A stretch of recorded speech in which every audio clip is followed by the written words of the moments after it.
The Silent Night of Flanders, the miracle of 1914.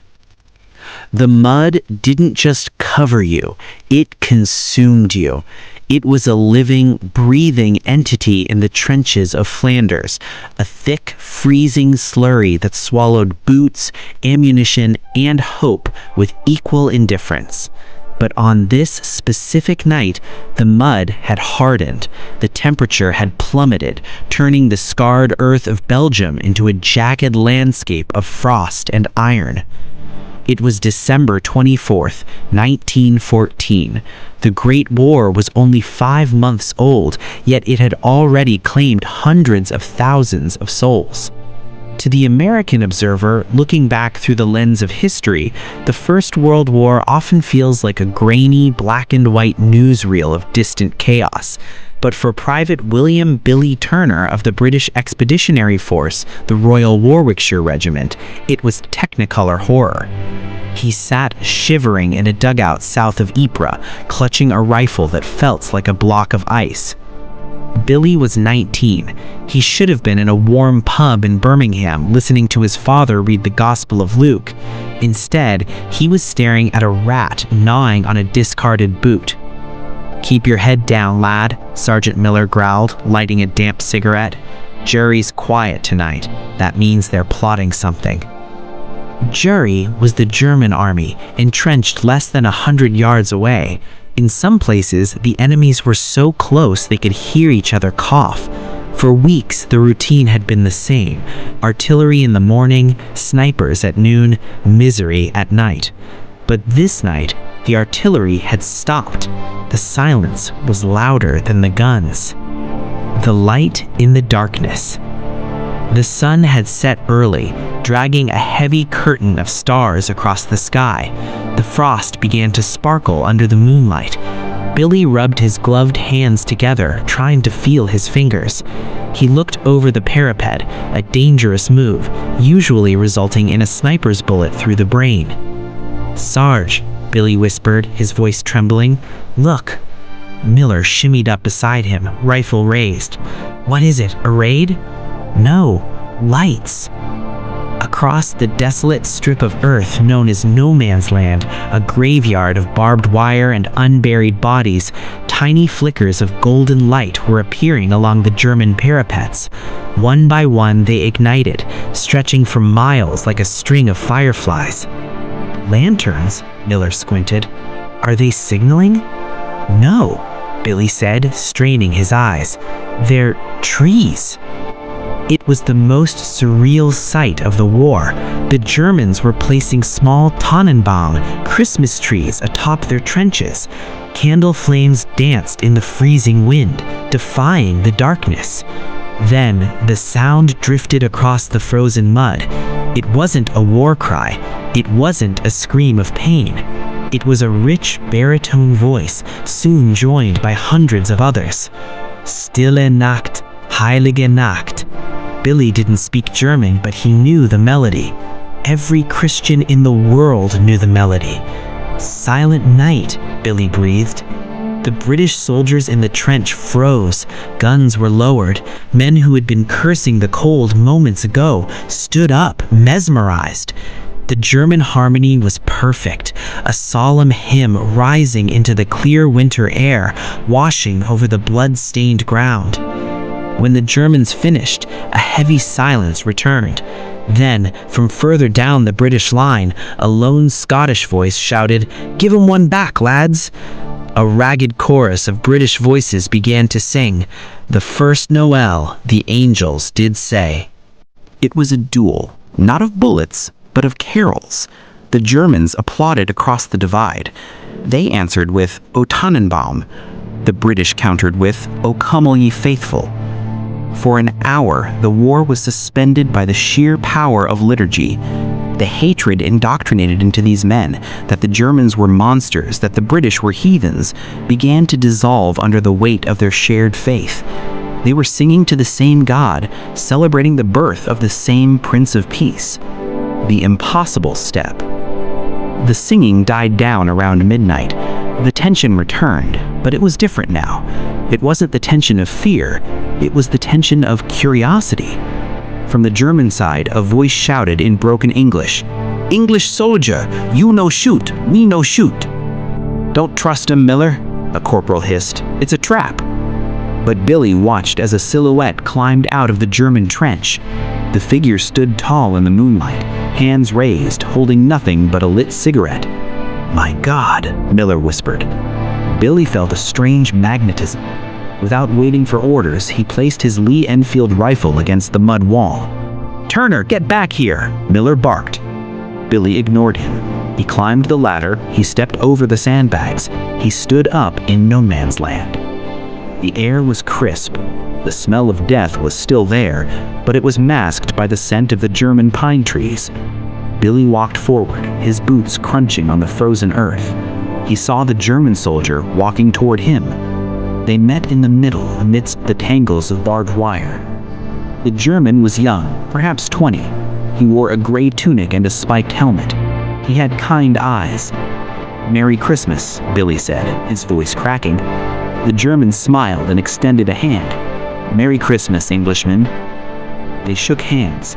That simple gesture, skin against skin, shattered the propaganda of the war.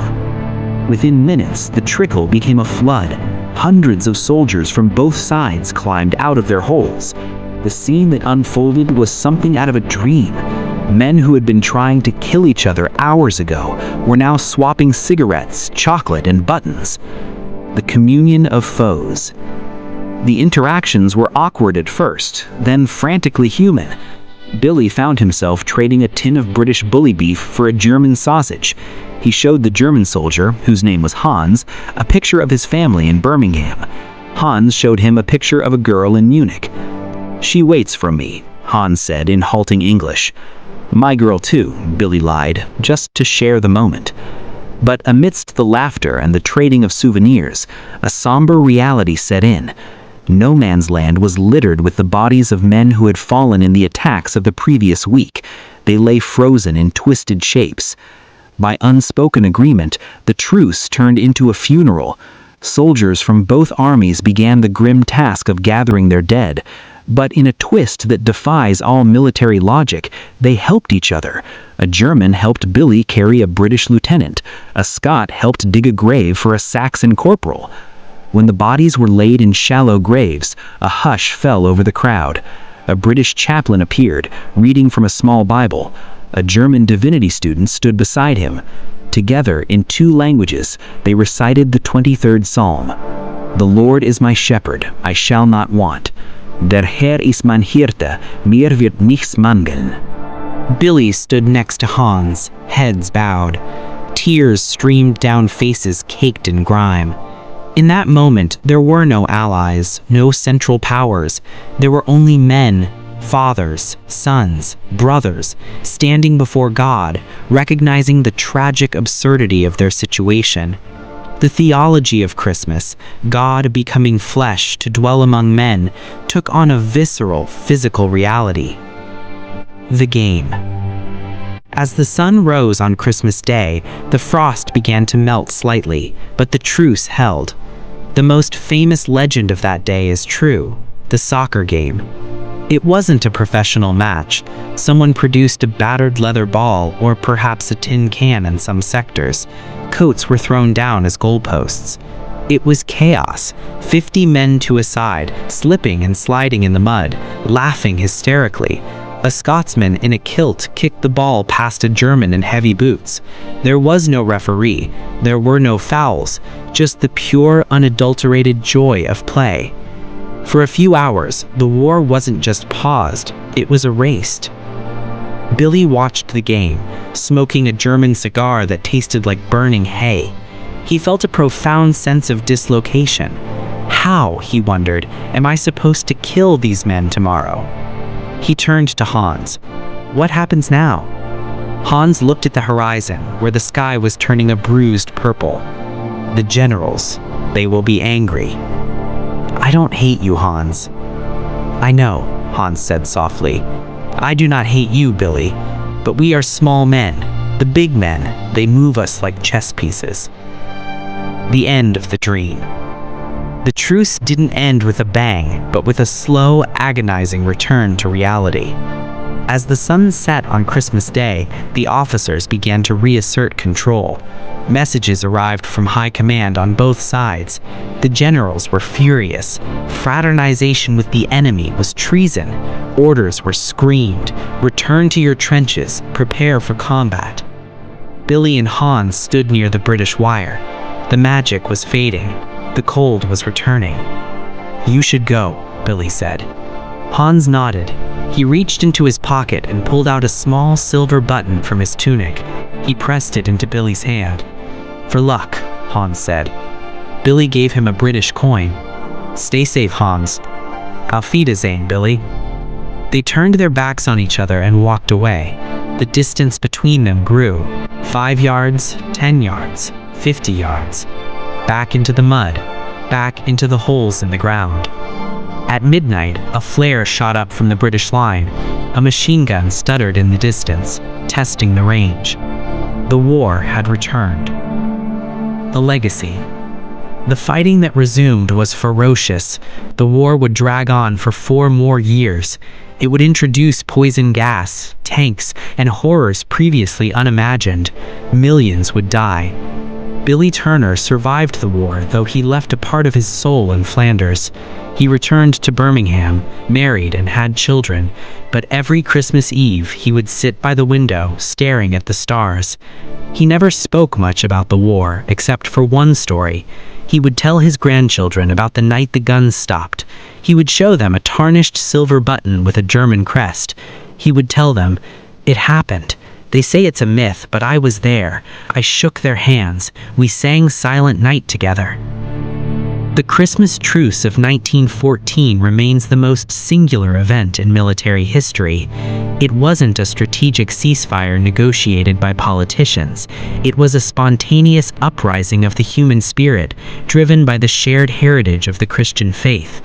It proved, if only for a few fleeting hours, that the message of Christmas, peace on earth, goodwill toward men, was stronger than the orders of kings and kaisers. For the American audience, looking back across a century, this story serves as a haunting reminder. In the midst of the most brutal industrial slaughter the world had ever seen, humanity broke through. It reminds us that beneath the uniforms, beneath the ideologies, and across the lines drawn on maps, we are all tragically, beautifully identical in the eyes of God. The guns eventually started again, but for one silent night, the world saw what it could be. American Witness. While the United States would not officially enter the Great War until 1917, Americans were already present in Europe as observers, journalists, and volunteers. One of them was Arthur Pendleton, a 22-year-old from Ohio driving a modified Ford Model T ambulance for a volunteer field service. On the morning of December 26th, Arthur sat in a field hospital behind the British lines, warming his hands around a tin mug of coffee. He had heard the rumors drifting back from the front, whispers of a peace that had broken out. "It's impossible," Arthur said to a wounded British corporal whose leg was heavily bandaged. "You don't just stop a war because it's Christmas." The corporal, a man named Higgins, looked at Arthur with hollow eyes. "I saw it, Yank. I have a button from a Saxon coat to prove it. We played football. We smoked their tobacco." Arthur was a journalist at heart, sending dispatches back to a newspaper in Cincinnati. He grabbed his notebook. This was the story of the century. But as he scribbled notes, he noticed the atmosphere in the camp changing. The air, previously filled with a strange, relaxed confusion, was tightening. Motorcycles were roaring in from headquarters. Staff officers with red tabs on their lapels were storming into the command tents, their faces flushed, not with cold, but with rage. The miracle was about to collide with the machine. The High Command's fury. Miles away from the freezing mud, in a warm French chateau requisitioned as British headquarters, General Sir Horace Smith-Dorrien was pacing. The room smelled of polished mahogany and expensive brandy, a sharp contrast to the rotting stench of the trenches. Reports had been flooding in since Christmas Eve. Sector 4, no firing. Sector 7, singing reported. Sector 9, enemy soldiers observed walking in no man's land. To the soldiers, it was a moment of grace. To Smith Dorian, it was a military catastrophe. "It is the destruction of the offensive spirit," the general bellowed, slamming his fist onto a map cable.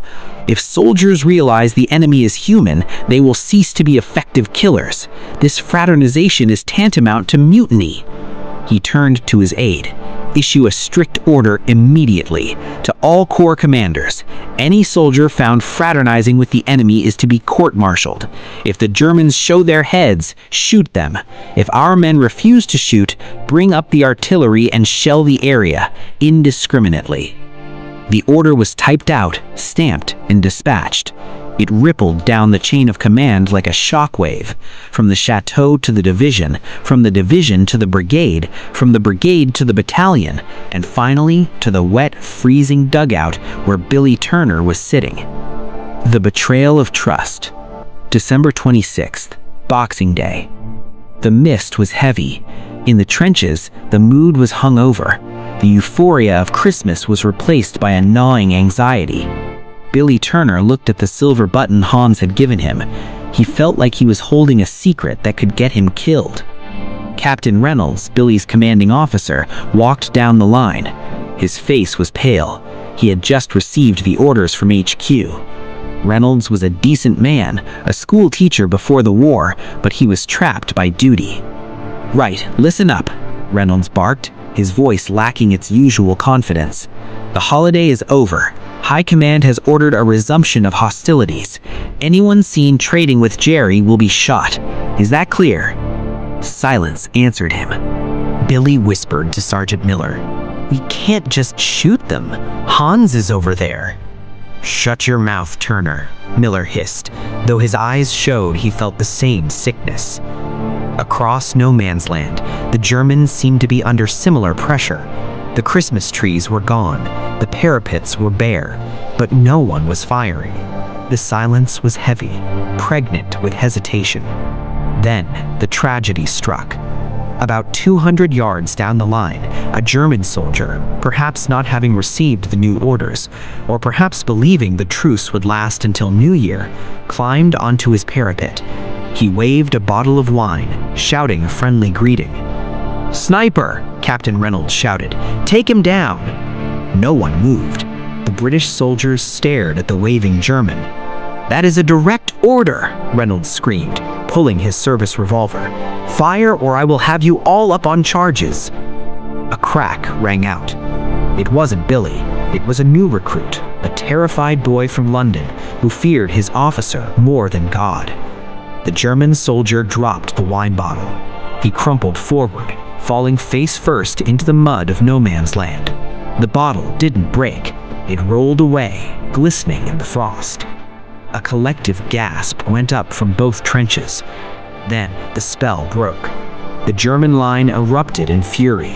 Machine guns, which had been silent for 48 hours, opened up with a terrifying rat-tat-tat-tat. Bullets chewed up the sandbags around Billy's head. "Get down!" Miller screamed. Billy dove into the muck. The war was back, but now it was worse. It was fueled by betrayal. The trust they had built was shattered by a single bullet. The hardening of hearts. The days that followed were some of the bloodiest of the winter. The artillery barrages returned with a vengeance, churning the frozen earth into a cratered hellscape. Billy survived, but he changed.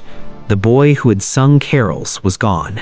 In his place was a soldier who understood the cruel irony of his world. He kept the silver button hidden in his tunic, close to his heart, but he fired his rifle. He had to. It was kill or be killed. Arthur Pendleton, the American ambulance driver, saw the results. The stretchers began to pile up again. He wrote a letter to his father in Ohio that night. "Dear Father, I have seen something here that I fear the world will not believe. I saw peace break out in the middle of hell. I saw men who were sworn enemies shake hands and bury their dead together. But today, the guns are roaring again. The generals were terrified of the peace. They killed it. They realized that if the common man refuses to hate, their war ends, so they forced the hate back into them. I'm learning that war is not about glory. It is about a system that crushes the human soul. But for one night, the soul fought back. The echoes of history. As January 1915 rolled in, the winter rains turned the trenches into canals. The Christmas Truce became a forbidden topic. Soldiers were rotated out. Those who had been there were dispersed to other units to prevent the story from spreading.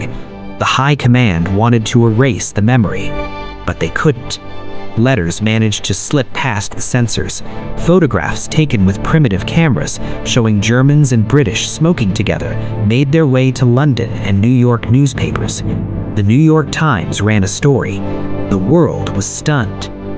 For Billy Turner, the war became a blur of mud, blood, and loss. He fought at the Somme. He fought at Passchendaele. He saw Sergeant Miller die in a gas attack in 1916. But he never forgot Hans. In 1918, during the final Allied push, Billy's unit overran a German trench system. They were capturing prisoners. Billy, now a corporal, battle-hardened and weary, was guarding a group of surrendered Germans. He looked at their faces. They were gaunt, starving, defeated. He walked down the line, half hoping, half fearing. He didn't find Hans, but he found a young German boy shivering with fear. Billy reached into his pocket. He didn't have much, but he had a piece of chocolate. He handed it to the boy. The boy looked up, shocked. "Danke," he whispered. Billy touched the silver button in his pocket. "Pass it on," Billy said, in English. "Just pass it on." Conclusion of the narrative. The story of the Christmas Truce is not just a historical footnote for the American audience. It is a mirror. It forces us to ask, what does it mean to be a Christian? What does it mean to be a patriot? Can you serve your country and still love your enemy? The 15,000 words of this history are written in the lives of the men who stood there. The truce didn't stop the war. It didn't save the millions who would die later, but it proved a point that echoes through the corridors of history. War is a choice. Peace is a choice. And on that silent night in 1914, thousands of ordinary men chose peace. It remains the greatest what-if in human history. What if they had simply refused to pick up their guns the next day? What if the soccer game had gone on forever? As you, the reader, sit in the comfort of a free world, remember Billy, remember Hans, remember that the light of humanity can shine in the darkest of places, even in the trenches of World War I.